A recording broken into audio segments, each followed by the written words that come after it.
Bonjour! Alors, bienvenue dans un tout nouveau vlog livresque. Me revoici en ce vendredi matin pré-boulot. Voilà, on se part une nouvelle semaine. La semaine dernière, j'ai finalement fait une semaine complète de lecture policière. Donc, j'ai en fait aucune idée comment va se diriger ma nouvelle semaine. J'ai encore beaucoup de romans graphiques que j'avais dit que j'allais lire la semaine passée, qui sont empruntés à la Bibli. Je vais peut-être essayer d'en lire quelques-uns, ce serait bien, parce qu'à un moment donné, je ne peux pas non plus les renouveler ad vitam aeternam. Je ne vais pas non plus priver les gens de la bibliothèque à laquelle je suis abonnée de ces livres-là si jamais ils veulent les lire. Alors, peut-être roman graphique. Je n'ai pas encore trouvé une idée pour ma future lecture audio. Je suis vraiment dans une phase d'exploration de nouveaux auteurs, de policiers, surtout scandinaves, des auteurs dont j'avais un peu peur de l'œuvre parce que je pensais que ça allait être un petit peu trop sombre. Mais on dirait qu'à force, je finis par mieux me connaître puis mieux connaître un peu les structures un peu typiques peut-être des polars scandinaves, ce qui fait que je me sens comme moins, ben pas menacée, mais moins inquiète quand j'essaie de découvrir des nouveaux auteurs. Mais sinon, je sais pas, j'ai acheté quand même plusieurs livres québécois, donc la semaine dernière, donc peut-être que je pourrais essayer d'en lire quand même. Je sais pas, je mets plein de propositions comme ça, mais j'ai aucune idée de ce que je veux lire cette semaine. Alors, tant qu'à déblatérer pour déblatérer, je pense qu'on va juste commencer le tout, puis allez, on va se lancer ça.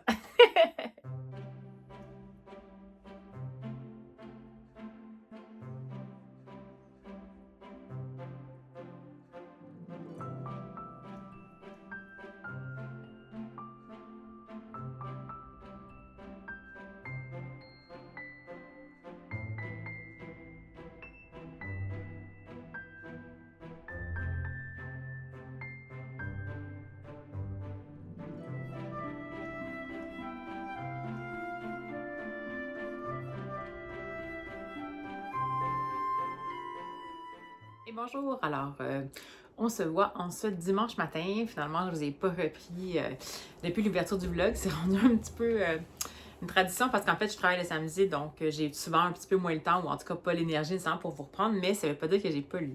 Alors, tout d'abord, je vais vous parler de ma lecture en cours que j'ai commencé un peu par hasard. C'est un livre que j'avais identifié comme une sortie toute proche en livre audio. C'est le nouveau Maëlys de Kirangal. Je ne sais jamais comment dire son prénom. Je ne sais pas si c'est Mélis ou Maëlys. J'aime beaucoup cette autrice-là. J'aime beaucoup sa plume. Elle me fait un peu penser à un Christian Bobin, Daniel Pénac au féminin, mettons un mélange des deux. Peut-être pas aussi, il y a peut-être pas autant de spiritualité que dans Christian Bobin, mais il y a quand même un peu l'espèce de plume travaillée de Bobin, avec un petit côté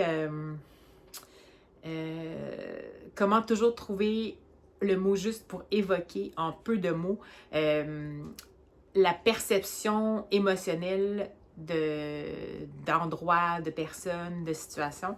C'est comme ça, en fait, qu'on va retrouver Maëlys de Kerangal. Donc, c'est son nouveau, finalement, je fais une grosse introduction, et c'est Jour de ressac. Il n'est pas encore sorti ici, il va sortir, je pense, au début septembre au Québec, puis je ne l'ai pas vu en livre numérique encore, je l'ai vraiment écouté chez Écouter Lire, donc la version audio chez Gallimard, qui est lue par l'autrice elle-même, et ma foi, c'est un délice. Donc, Jour de ressac, la prémisse est un peu simple, mais en fait, l'idée avec Maëlys de Kerangal, c'est souvent ça. Ça va être des prémices simples, puis on va la suivre. Elle va nous amener avec elle, dans le fond,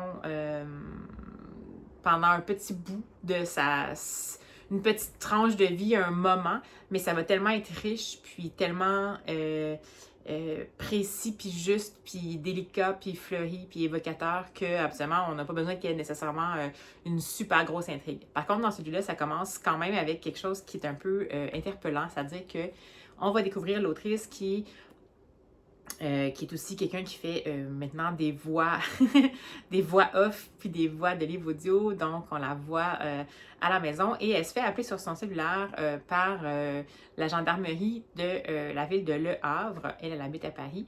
Et on lui dit, écoutez, madame, dans le fond, on a trouvé le corps d'un homme mort à Le Havre et on doit absolument vous rencontrer pour une situation qui vous concerne.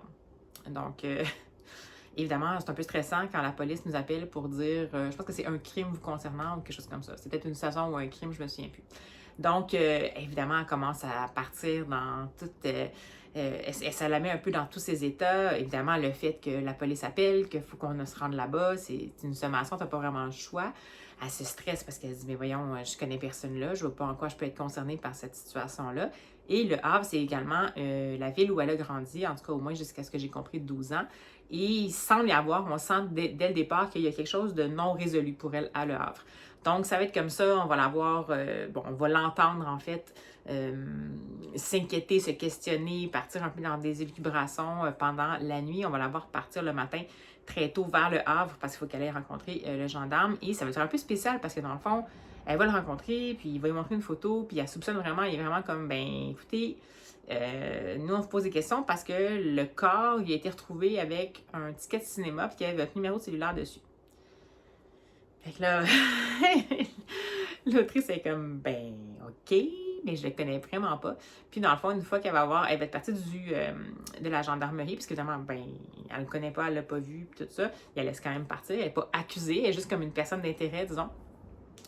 Puis elle va commencer à se promener dans le Havre. Puis là, dans le fond, on va la suivre à travers à la fois des réminiscences de son passé.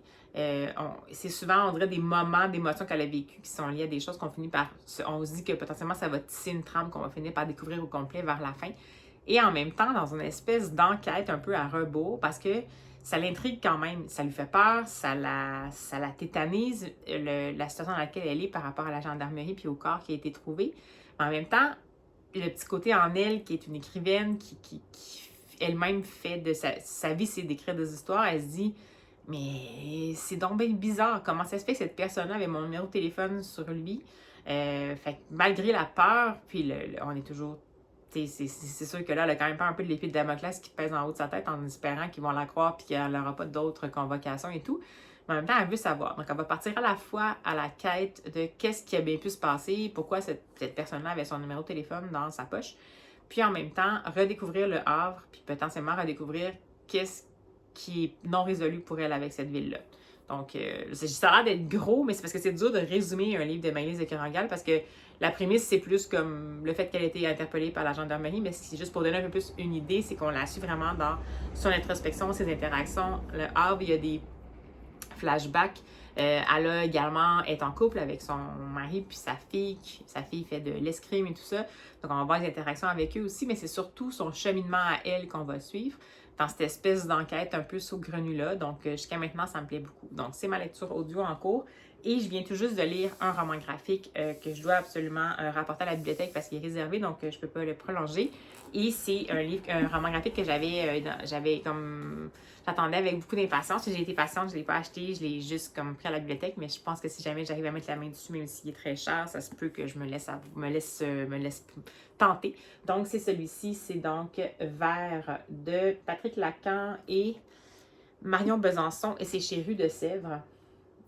Puis je sais pas, je vous ai montré quelques planches avant, mais c'est vraiment une BD qui, malgré la couverture, est essentiellement en noir et blanc, sauf pour le dernier chapitre. Donc, c'est un peu dur. C'est deux lectures à date qui sont dures à résumer. Je vais lire la quatrième de couverture parce que j'ai pas trop envie de vous en dire plus. On est vraiment dans quelque chose de particulier pour ce roman graphique-là, puis en ce qui me concerne, c'est un coup de cœur. Alors, voici pour la quatrième. C'est l'histoire d'une métamorphose. Celle de Clarence qui guette le jour où sa mère sortira de la jungle de tubes la maintenant en vie, tandis que son père barricade son chagrin derrière une agressivité surprotectrice. Celle d'Adèle qui ne parle pas, ou plutôt ne parle qu'aux arbres qui lui font ressentir les pulsations du monde et aux oiseaux qui ornent sa tête depuis qu'elle a commencé à fleurir. Celle de Lucien, hypocondriaque et effrayé de tout contact avec l'extérieur jusqu'à l'apparition de ses premiers bourgeons. Celle d'une humanité frappée du jour au lendemain par une inexplicable mutation végétale. C'est l'histoire de racines qui s'entremêlent et de liens qui se nouent. Donc, vous allez me dire, ça en dit pas, en effet. Comment je pourrais vous décrire ça? Je ne sais pas trop comment je peux décrire ça. C'est un an dans la vie d'un endroit sur Terre qui se retrouve du jour au lendemain avec, comme ça dit, des bébés qui ont des feuilles qui leur commencent à leur pousser un peu partout. Et évidemment qu'on commence l'histoire avec le fameux duo du papa et de Clarence. Donc le papa, sa femme est dans le coma, puis Clarence et son fils, puis on sent qu'ils ont de la misère à vivre cette espèce de situation-là. Le petit garçon se trouve vraiment seul et tout.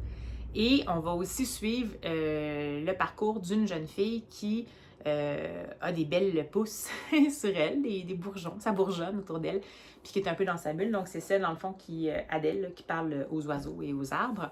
Et tout ce monde-là habite pas très loin. Et bien vite, on va se rendre compte que cette espèce de métamorphose-là de gens qui commencent à avoir des pousses, c'est surtout au début des nouveau-nés, mais après ça, ça commence à être des adultes. Puis ça fait énormément réagir l'humanité. Bien entendu, parce que c'est quelque chose d'inexplicable et d'inexpliqué. Ça vient tout bousculer, les gens se mettent en mode peur. Et là, on va voir la société humaine dans toute la splendeur de sa bêtise, c'est-à-dire que on va voir la montée de l'intolérance, la violence, et c'est vraiment des réactions de peur. Mais évidemment, il y a un organisme de priorité aux humains qui va se mettre à s'en prendre à tous ceux qui ont des pouces en disant que c'est eux la cause, c'est eux le diable et tout ça. Puis on va voir le père de Clarence qui va tranquillement, comme il est très, très, très malheureux, va tranquillement, on dirait, voir cette violence-là comme porte de salut pour essayer de se sauver parce qu'il est trop comme dans sa dépression puis en détresse par rapport à ce qui se passe avec sa femme. Mais évidemment, ça, c'est nous, de l'extérieur, qui peut l'identifier comme ça. Mais lui, il n'est pas là-dedans. Il est vraiment complètement, on va le voir basculer vraiment dans tout ce qui est extrémisme, intolérance et violence. Et alors que son fils a une autre réaction par rapport à ça et va se mettre à interagir tranquillement avec la fameuse Adèle, la jeune fille aux feuilles. Et plus ça va aller, puis plus on va voir des personnages qui sont en prise à des personnages, donc pas des bébés, mais des adultes ou des jeunes qui sont aux prises avec des situations qui ne sont pas toujours évidentes. On n'en apprend pas beaucoup, mais on sent que c'est des choses qui ne sont pas évidentes. Mais ces gens-là, dans le fond, vont résister des fois aux pousses, aux feuilles, mais éventuellement vont finir par accepter tout ça, puis se mettre à bourgeonner et tout ça. Puis plus ça va aller, puis plus le monde va bourgeonner et va bourgeonner malgré la résistance, malgré les mouvements de protestation. Et dans le fond, ça va se terminer, c'est une fable, dans le fond, un peu comme écologique, philosophico-écologique. Puis ça se termine sur un point qui est un peu une leçon un peu pour nous. C'est vraiment extraordinaire. C'est un roman graphique qui, comme je vous dis, qui se passe sur un an, qui est en fait divisé en 4 saisons, qui est toute dans la sobriété, c'est-à-dire peut-être pas du trait parce qu'il va y avoir énormément de verdure, évidemment, qui va être là, mais on est dans du noir et blanc. On est dans peu de mots, beaucoup de narration visuelle. C'est un peu un roman graphique. En fait, c'est un roman graphique d'ambiance, un peu comme pour nous laisser nous connecter un peu à qu'est-ce qu'on perçoit de ce roman graphique-là. Est-ce que ça s'inscrit dans un genre? Je pourrais pas dire. Je dirais vraiment plus comme un roman graphique, peut-être une fable écologique, comme je vous disais, ou une fable philosophico-écologique, ou du réalisme magique. Il faut vraiment quand même accepter que c'est ça, là. Il y a des choses inexplicables qui se passent, mais on n'est pas, je dirais pas qu'on est dans du fantasy ou du fantastique, je dirais pas qu'on est dans de la science-fiction. C'est pas du tout ça l'approche. C'est vraiment comme un roman graphique réflexion, mais c'est tellement beau, c'est tellement... La mise en image, je pense que c'est Marion Besançon, oui, qui est à la mise en image, c'est parfait, ça porte à la fois l'histoire et ça l'amène plus loin. On est capable de plonger au cœur des personnages qu'on rencontre brièvement quand même, mais qui nous permet de, sans tout savoir sur eux, être capable de comme un peu saisir leur essentiel. C'est beaucoup à travers le visuel que ça se passe, parce que comme je disais, la scénarisation, elle est faite par Patrick Lacan, mais puis bon, il y a du texte aussi, mais il n'y en a pas beaucoup, donc c'est sûr que c'est super important que l'ambiance visuelle soit là. C'est un vrai travail à quatre mains. J'ai adoré ça. Je pense pas que je peux vous en dire plus, parce que je pense que c'est une expérience à tenter. Puis je vous suggère vraiment ardemment de la faire dès que possible. Je pense que c'est quelque chose qui à la fois fait du bien, à la fois peut bousculer, peut remettre les choses en perspective et tout ça. Puis bien que ce soit un peu peut-être, ça a quand même une approche un peu, disons, pas jovialiste, parce qu'en fait c'est terrible, mais je veux dire, c'est un peu comme ça mène vers la bienveillance, mais c'est pas, c'est bien fait, c'est pas dégoulinant de bons sentiments, parce qu'en fait les situations qui se passent sont tragiques, c'est pas des situations qui sont nécessairement positives, mais en même temps, tout se fait en douceur, sans forcer, dans le fond. Puis, bien évidemment qu'il y a des gens qui vont résister, mais on est aussi dans le respect de bien sûr qu'il y a toujours des gens qui vont résister. Je ne sais pas comment décrire ça autrement. Je pense vraiment qu'il faut vous y plonger. Donc, ça, dans ma lecture toute fraîchement terminée, mais c'est vraiment un coup de cœur. Donc, n'hésitez surtout pas à vous plonger là-dedans. C'est un petit bijou qu'il faut absolument découvrir. Puis là, ben, moi, je l'ai trouvé en Bibli. Il était sorti, je pense, ça fait 1 mois ou 2 au Québec. Je l'ai trouvé en Bibli, mais c'est sûr que ça serait plus dans les nouveautés. Mais tu sais, n'hésitez pas, c'est sûr que c'est quand même une grosse brique chapitre de sel, à mon avis. Au Québec, c'est pas donné, selon moi, donc à l'achat. Donc, si on veut rester écologique, il faut quand même l'emprunter à la Bibli. Mais ça vaut la peine d'avoir l'objet papier, je pense, dans celui-là, même s'il se trouve peut-être en numérique. Je pense que l'expérience est un peu moins, elle serait un peu moins là. Je pense que ça vaut la peine de le feuilleter. Donc, ben, voilà. Alors, lecture en cours et première lecture terminée de ce vlog-ci. Bientôt, sans doute, la seconde, celle de Maëlys de Kerangal. Puis, ben, je vais voir parce que j'ai peut-être réussi, en fait, j'ai réussi à accéder à une épreuve en corrigé du dernier roman de Marie Pavlenko, dont j'ai entendu parler chez Le Souffle des mots. C'est une autrice Marie Pavlenko que j'aime beaucoup. Puis je me souviens pas c'est quoi le titre. Je vais vous mettre la vignette ici. C'est aux éditions Les Escales. Puis c'est un roman pour adultes, ça a l'air assez remuant. Puis là, ben, en fait, j'ai eu accès à cette épreuve en corrigé-là via la plateforme NetGalley.fr, donc une plateforme où on peut avoir accès dans certains cas à des genres de services de presse en échange d'une recension. Donc là, j'y ai accès, je vais voir, ça sort je pense que ça sort cette semaine officiellement en Europe. Mais je vais voir, peut-être que celui-là aussi, je vais lire. Celui-là, je ne suis pas sûre que je lis. Je n'ai pas accès en livre audio, mais j'ai quand même accès à la lecture de synthèse. Donc peut-être qu'après que je vais avoir terminé Maëlys de Kerangal, je me plongerai peut-être dans cette version-là en livre numérique. Puis au pire, je pourrais continuer pendant mes transports. Je vais voir comment je file par rapport à ça. Alors, ben voilà, c'était mon petit topo du dimanche. Ben, on se revoit bientôt. Et bonjour! Alors, je fais un petit coucou en ce lundi, fin de journée, tout grisounet et moi, pas très en forme. Mais c'est pas grave, ça tombe bien, c'est grisounet. Donc, c'est exactement la bonne journée pour ça. Alors, je vous parle parce que j'ai terminé la lecture audio du tout dernier Maëlys de Kerangal, qui est Jour de ressac. Comme je vous disais, c'est pas encore paru, parce que ça paraissait tout bientôt en France, en papier aussi, ou c'est déjà paru en France en papier, chez Vertical. Par contre, ici, c'est pas encore sorti, donc j'ai eu l'opportunité de la lire parce que j'avais accès via une plateforme française. Un peu l'équivalent du Audible, mais version française, donc pas avec le grand A. Et ben voilà, donc j'ai terminé. Jusqu'à la toute fin, j'ai vraiment beaucoup aimé. J'ai retrouvé la plume de Maëlys de Kerangal. Comme je vous disais, je ne peux pas vous en dire plus sur le contenu exact parce que c'est vraiment la pérégrination du personnage principal de Maëlys de Kerangal, l'autrice, et surtout la voix de doublage et la voix de livre audio qui va devoir retourner, comme je vous disais, à Le Havre pour une journée où il va se passer, ma foi, assez de choses pour remplir une semaine et qui va appeler vraiment jour de ressac parce que c'est une journée où elle va aller parce qu'elle a été semée par la police parce qu'il y a un corps, comme j'avais expliqué, qui a été retrouvé sur lequel il y avait son numéro de téléphone, le cellulaire. Et par contre, à travers les moments qu'elle va passer là-bas, tout le stress et tout ça qu'elle va avoir avec la police, elle va quand même être intriguée à savoir c'est qui cette personne-là finalement. Et par le fait même, va recroiser des gens qu'elle avait croisés à l'époque quand elle était là. Ça va la replonger dans ses souvenirs. Donc, cette espèce de journée-là, c'est vraiment un principe de ressac. Si vous connaissez le ressac, c'est que ça va comme ça, puis ça revient. C'est une espèce de loop qui est faite par un peu l'océan. Donc, ça va de plus en avant pour revenir vers l'arrière et pour mieux se recharger et aller vers l'avant. Donc, c'est vraiment comme ça que la narration est faite. C'est tout autant de qualité. La plume est vraiment juste et vraiment, elle décrit vraiment tout ce qui est émotion et perception, comme on est habitué avec Maëlys de Kerangal. Les lieux sont des personnages, les souvenirs sont des personnages.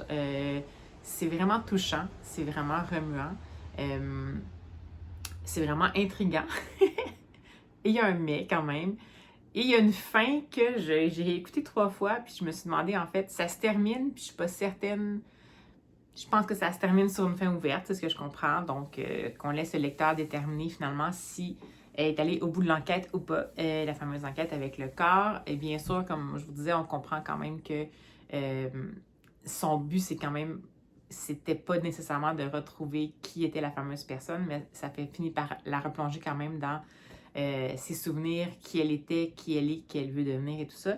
Donc, je pense que c'est pour ça que la fin est un peu ouverte puis laissée à la discrétion du lecteur. Moi, habituellement, je ne suis pas super fan de ça dans le sens où, pas dans ce genre de prémisse-là où, par opposition à d'autres romans de Maëlys de Kerangal, on annonce une certaine enquête. Là, je parle pas de policier ou rien, c'est vraiment un peu comme quasiment une enquête journalistique, puis ça m'intrigue tout le temps. Puis j'aurais aimé ça que peu importe le résultat, ce soit quand même peut-être un peu plus poussé, mais en même temps, c'est correct, c'est Maëlys de Kerangal, donc ça va. Ou en tout cas, qu'on ait un peu de clés pour un petit peu plus avoir des possibilités de réponse pour la fin. Là, c'est vraiment laissé à notre discrétion, puis ça m'a un peu déroutée, mais c'est pas parce que c'est mauvais, c'est juste que moi, c'est moins ma tasse de thé, mais j'ai quand même beaucoup aimé ça, je vous suggère de le lire. Je sais pas si ça peut être le premier Maëlys de Kerangal que vous lisez, peut-être pas, je vous dirais que c'est peut-être pour ceux qui ont déjà lu du Maëlys de Kerangal, parce que c'est pas tout à fait typique de son genre, puis comme il y a la fin ouverte, je me dis peut-être que ça va en dérouter quelques-uns, mais elle était connue entre autres pour réparer les vivants, mais elle en a fait un autre, plusieurs en fait, là. Il y en avait un, il me semble que c'était une journée, puis il était sur le Transsibérien, le train. Les titres ne reviennent pas, mais vraiment, osez-la, cette autrice-là, ça vaut vraiment le coup. Puis celui-là qui s'en vient, il vaut le détour également, donc je suis super contente de l'avoir découvert. En plus, en livre audio, en plus, lu par l'autrice, puis que là, je savais pas qu'elle faisait en fait des voix de livre audio, puis des voix, à moins que ce soit sur la partie du personnage, mais ça m'étonnerait pas que ce soit, parce que bon, c'est l'autofiction, là, j'imagine, mais ça reste que si c'est une partie là-dedans qui est vraie, j'imagine que je la vois bien faire des voix de livre audio, puis des voix de doublage, mais bon, j'ai pas d'autres données pour valider ça. Alors, j'ai toujours terminé ça. Je vous avais dit que potentiellement, j'allais peut-être lire un livre auquel j'avais accès, pour lequel j'avais accès à une épreuve non corrigée via la plateforme netgali.fr. C'était le dernier Marie Pavlenko. Puis je me tourne parce que mon iPad est là, puis je peux pas vraiment bouger vers moi. Mais j'avais pas trouvé le titre. C'était donc le titre Traverser les montagnes et venir naître ici, publié chez Les Escales. Au Québec, c'est pas avant le 14 octobre, il me semble que j'ai vu. En France, ça apparaît cette semaine, le 22 août. Et je vais vous lire si j'ai des bons yeux. À moins que je mette mes lunettes. Je pense que je vais mettre mes lunettes parce que c'est un peu loin.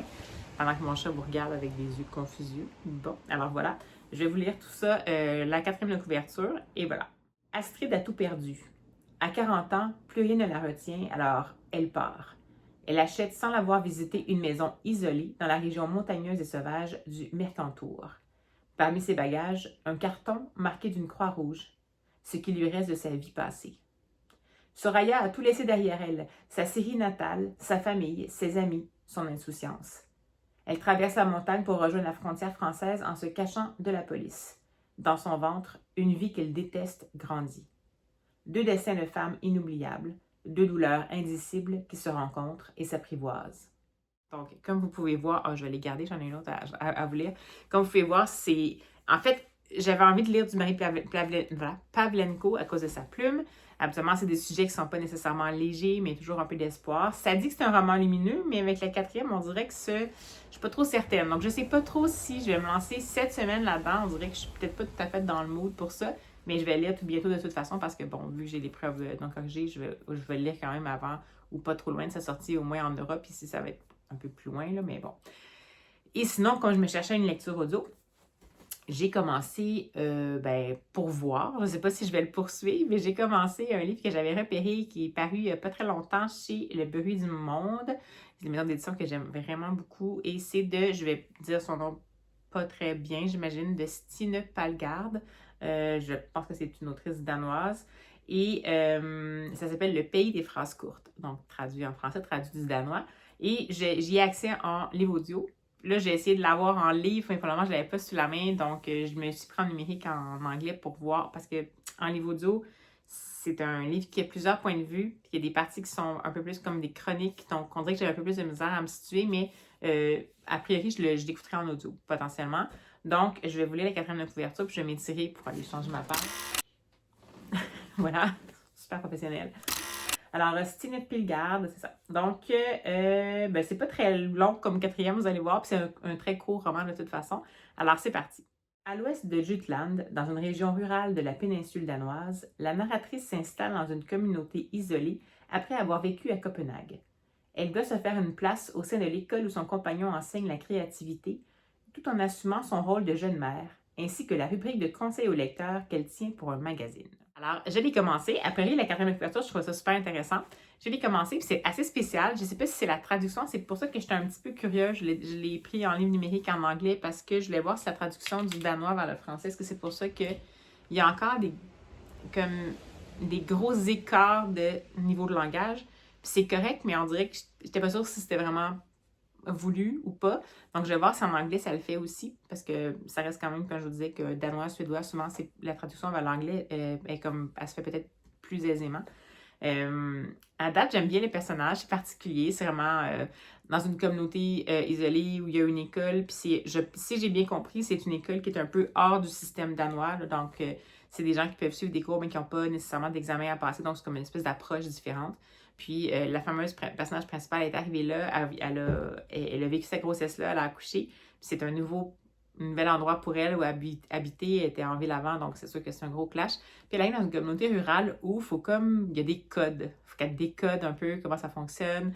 Les gens cognent chez vous puis entrent. Il y a des choses qu'il faut faire, des choses qu'il ne faut pas faire. En gros, c'est un peu comme une communauté, puis il faut un peu s'impliquer. Puis comme elle vient de la ville, elle n'est pas nécessairement habituée à ça. Puis, elle n'arrive pas vraiment à trouver sa place. Puis, dans le fond, là-bas, la directrice de l'école est vraiment comme déterminée. Puis, elle veut absolument que son mari reste comme professeur. Donc, elle dit, je vais te trouver un emploi. Puis, comme ça va aider pour que tu t'intègres puis que tu puisses rester. Fait que là, bon, elle n'a pas vraiment eu son mot à dire, l'héroïne. Puis, elle se ramasse justement responsable de cette fameuse chronique-là, l'espèce de courrier. C'est pas nécessairement des courriers du cœur, mais un peu là, courrier populaire. Puis, donc, il y a dans l'histoire à la fois les narrations par la personnage principal et des chroniques. Donc, c'est pas, on n'a pas oui, dans le fond, des chroniques, on a la question initiale et la réponse que la narratrice va donner, dans le fond, à cette personne-là. C'est super intéressant, c'est super cute, c'est comme vraiment bienveillant.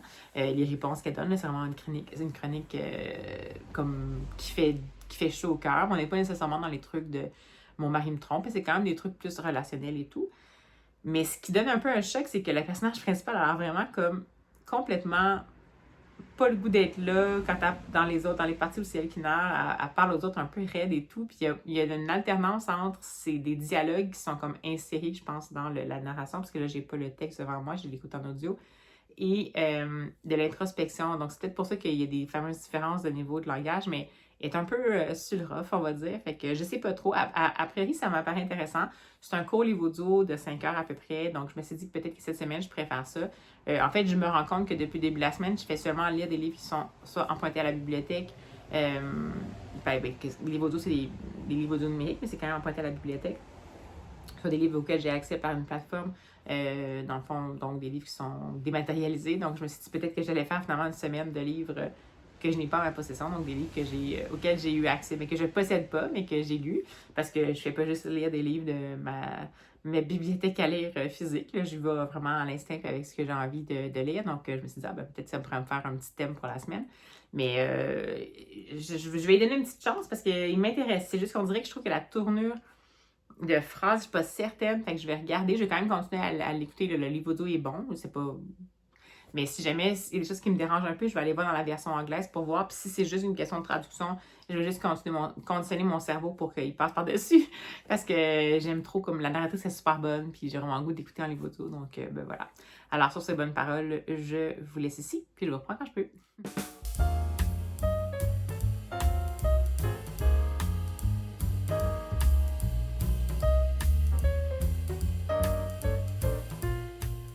Bonjour, alors petit coucou du mercredi midi, pause repas, parce que j'ai terminé finalement le très saugrenu et un peu non identifiable, non insaisissable, le pays des phrases courtes.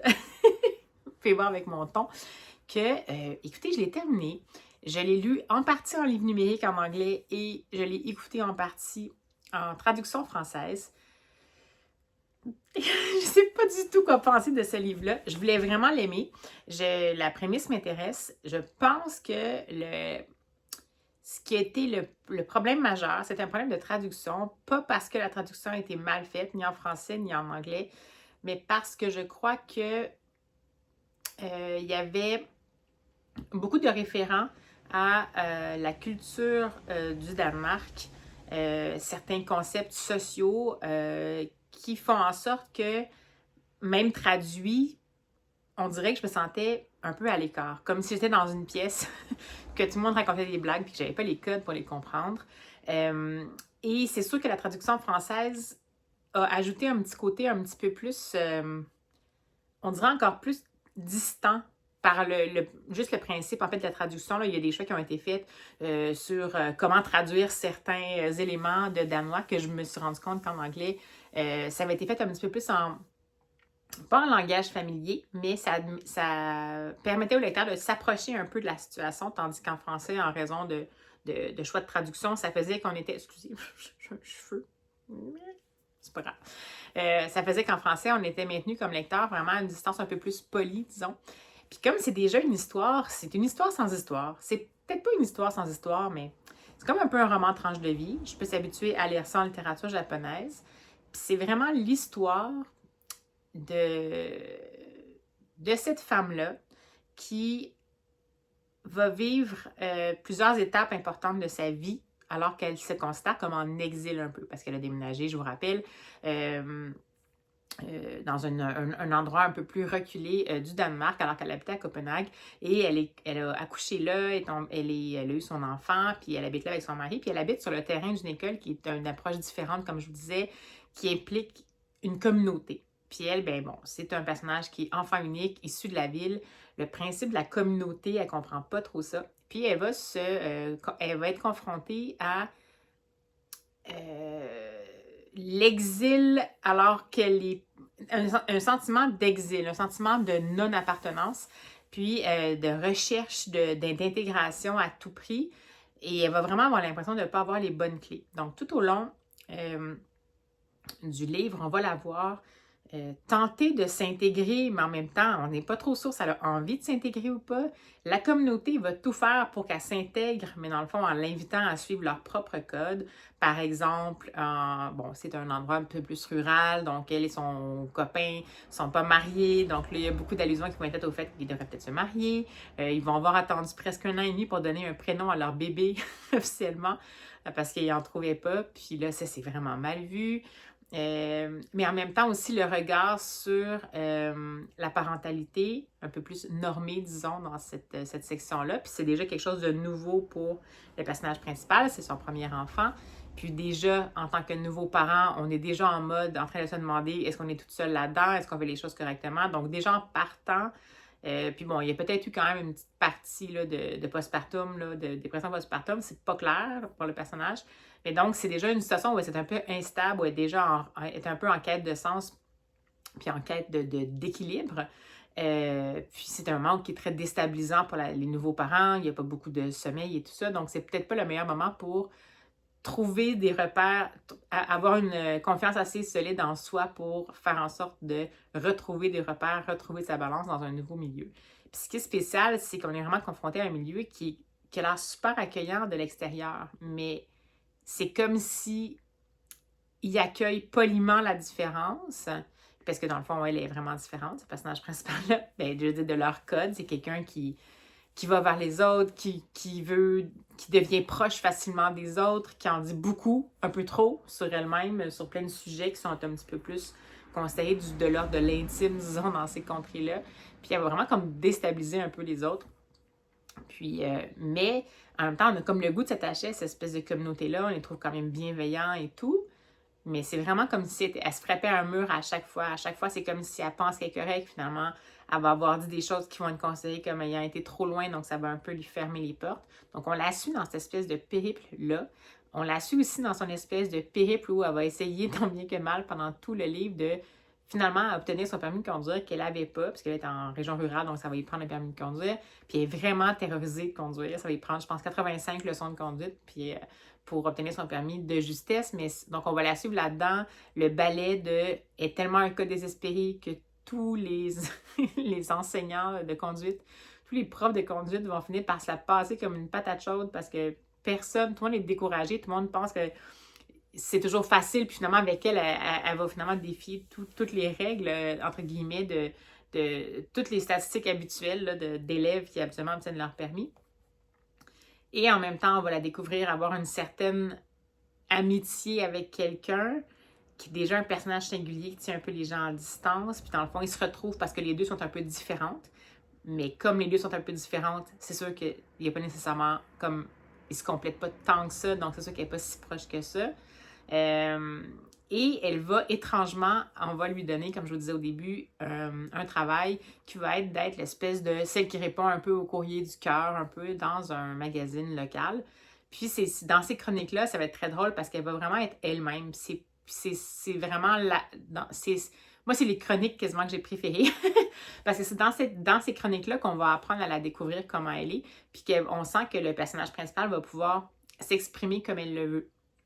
Puis que ça va passer techniquement dans les codes, même s'il y en a qui vont être d'accord ou pas d'accord, parce que c'est une chronique de laquelle on entend quand même une certaine haute sensibilité, une certaine verve, un petit côté peut-être des fois malicieux. Donc, ça passe. Donc, c'est comme si la seule façon qu'elle a un peu d'être elle-même, c'est par le biais de chroniques qu'elle va rédiger. Puis, elle va devenir une conseillère des âmes, alors qu'elle-même, son âme est un peu égarée. Donc, c'est spécial. Je ne sais pas comment vous en parler. J'ai l'impression d'être passée à côté de ce livre-là. Pourtant, tout était là pour moi.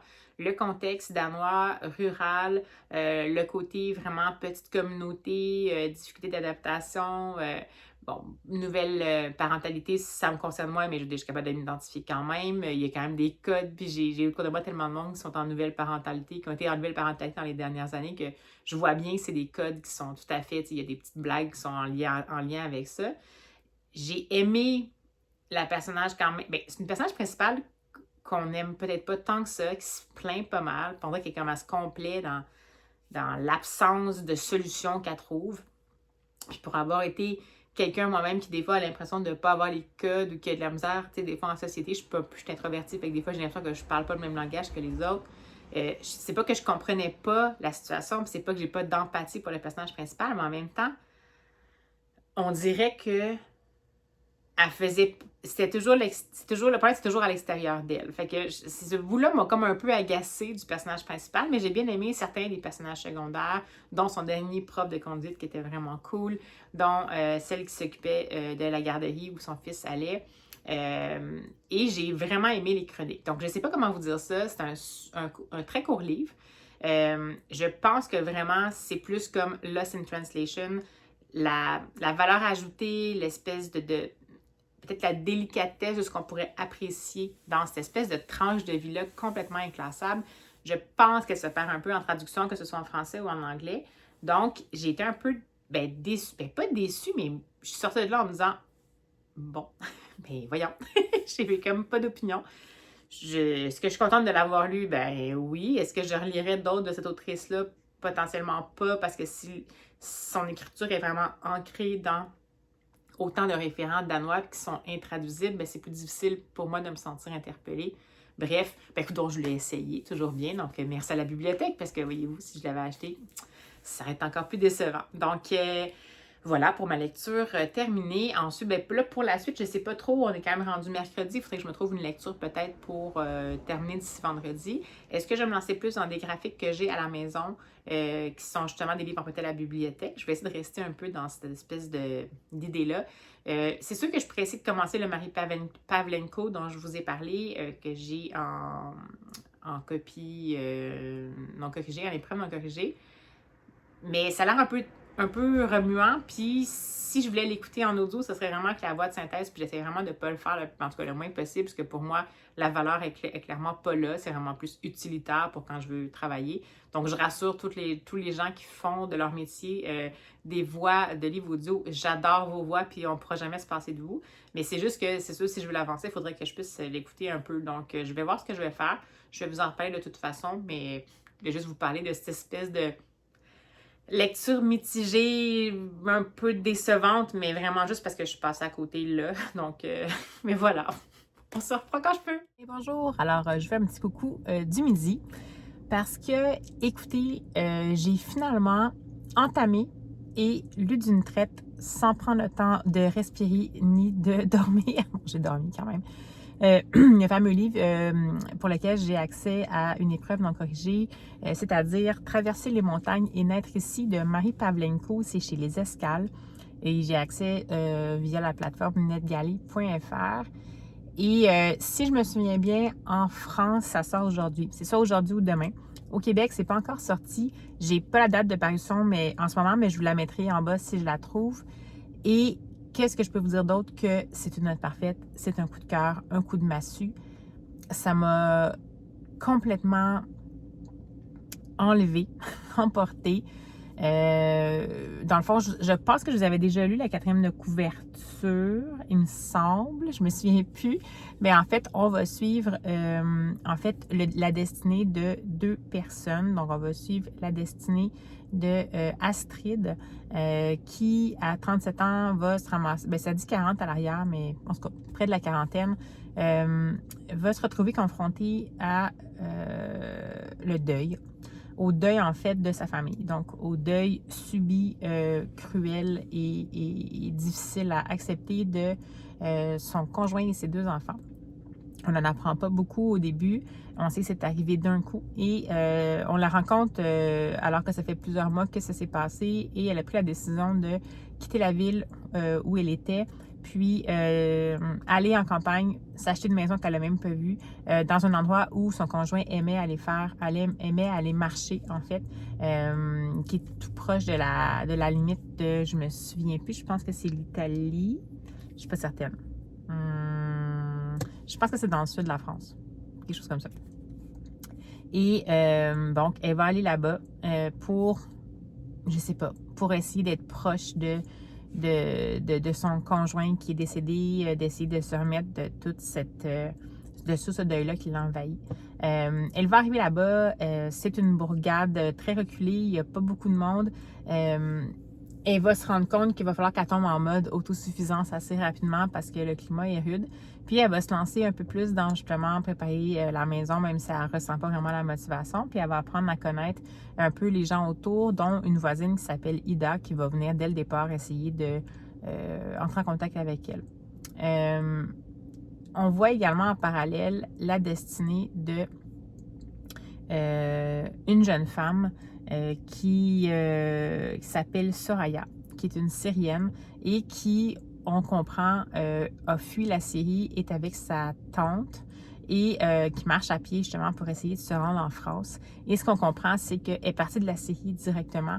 Elle a eu affaire à des passeurs et elle a vécu, de ce qu'on comprend à demi-mot, toute l'horreur que les femmes particulièrement peuvent vivre lorsqu'elles fuient, dans le fond, par le biais de camps de réfugiés passeurs. Donc, on parle ici de traumatisme potentiellement, de violences sexuelles, viols, etc. Il n'y a pas beaucoup de détails qui est mentionné dès le départ. On sent que c'est une jeune fille qui est en mode survie, qui est brisée, qui a 17 ans. Et on comprend rapidement qu'elle est enceinte et que c'est un enfant qu'elle ne veut pas. Donc, on en tire les conclusions qu'on peut.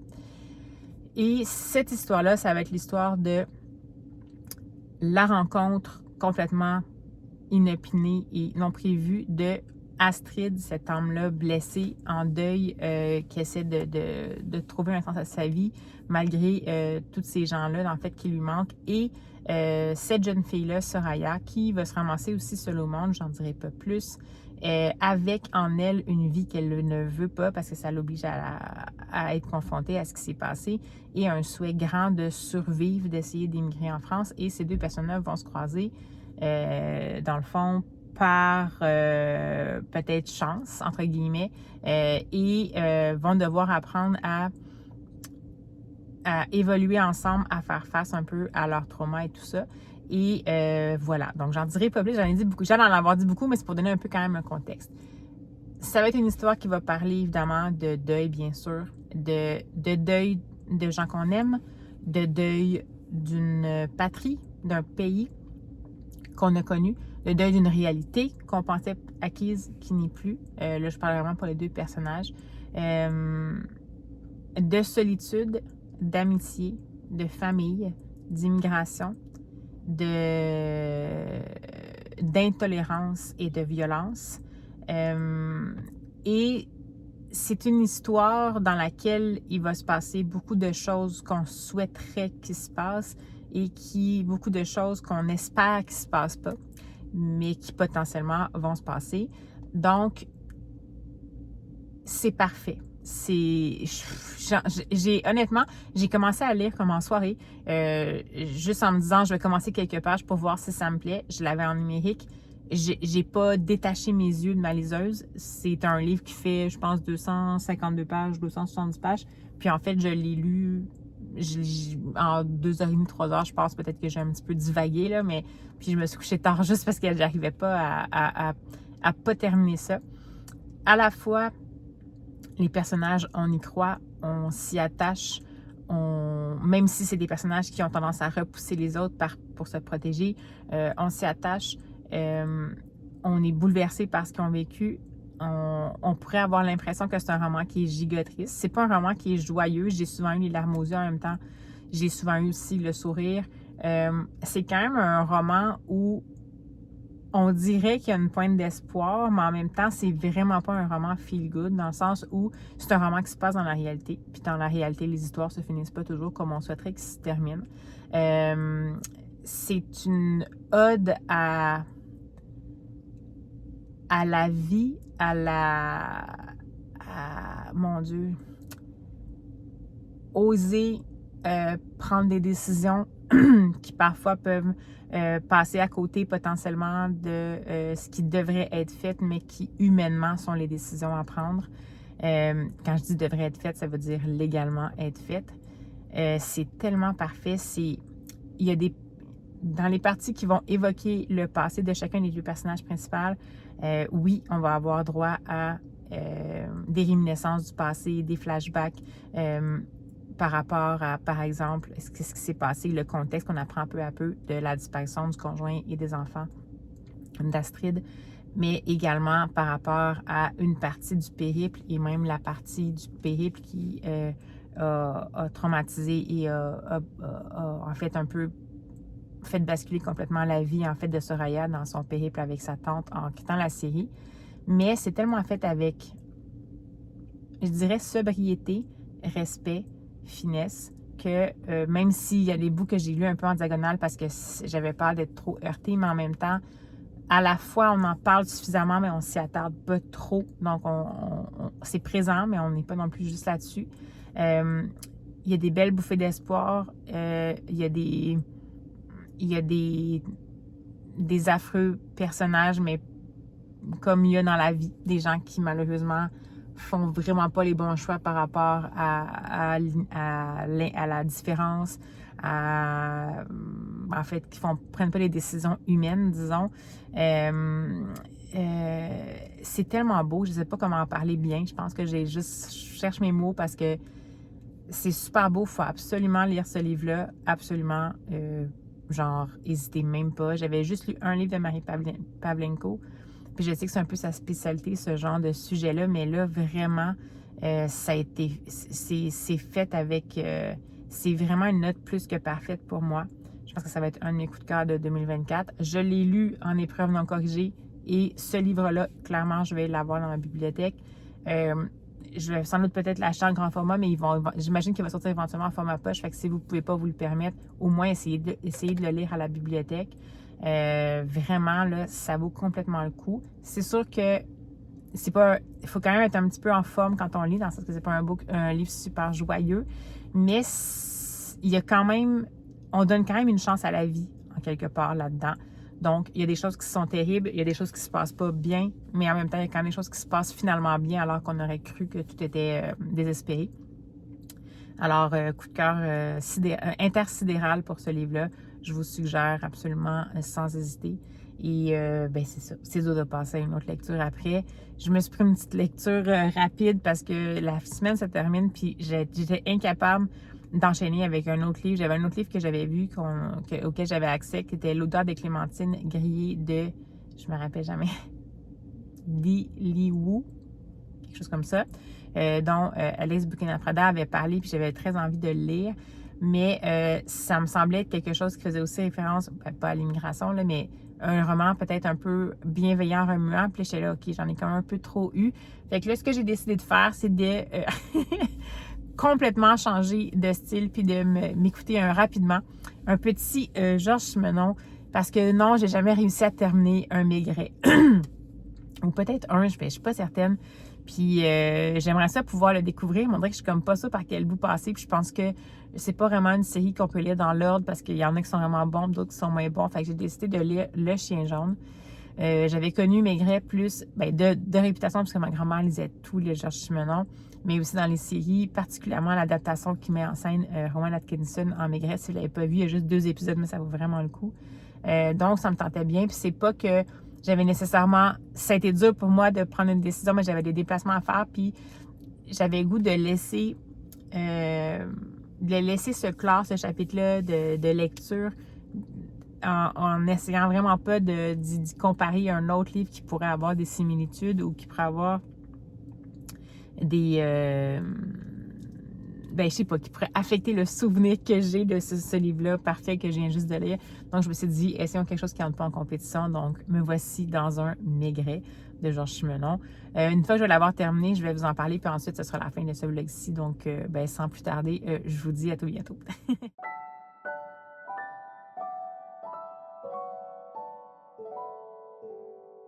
Meurtre actuel. Même si elle est partie il y a 17 ans, eh bien, elle est légitime pour enquêter parce que ça c'est vraiment lié à des choses qui se sont passées alors qu'elle était encore là.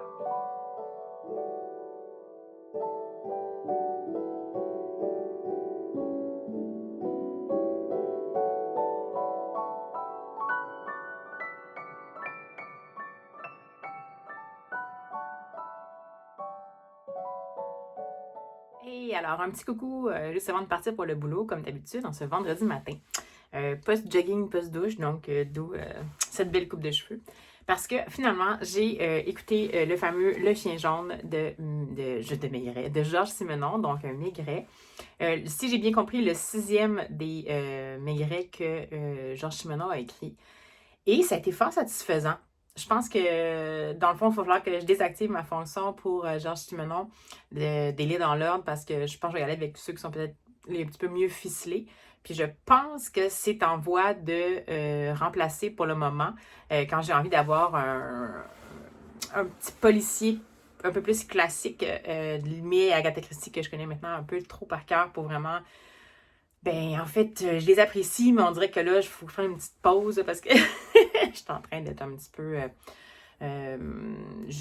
c'est comme si j'étais capable de dire les mots en même temps que je les lis, donc je pense que c'est un petit peu excessif.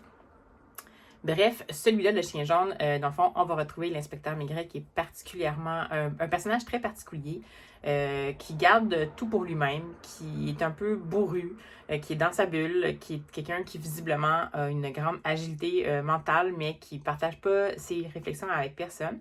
Et on va le voir arriver justement à Concarneau, à un endroit où il fait partie maintenant d'une brigade mobile qui dessert un peu la région, puis a été envoyé là parce que on a retrouvé... En fait, il y a eu un propriétaire, un commerçant, je pense, de vin, sur lequel on a tiré devant un café. Puis, rapidement, on se demande un peu qu'est-ce que c'est parce que finalement, les gens associent ça au fait que juste avant le tir, il y a eu un chien jaune qui passait, puis un vieux chien tout décharné et tout. Puis là, ça prend un peu des proportions comme un peu ésotériques et tout. Puis on finit par envoyer Maigret pour essayer de résoudre le tout.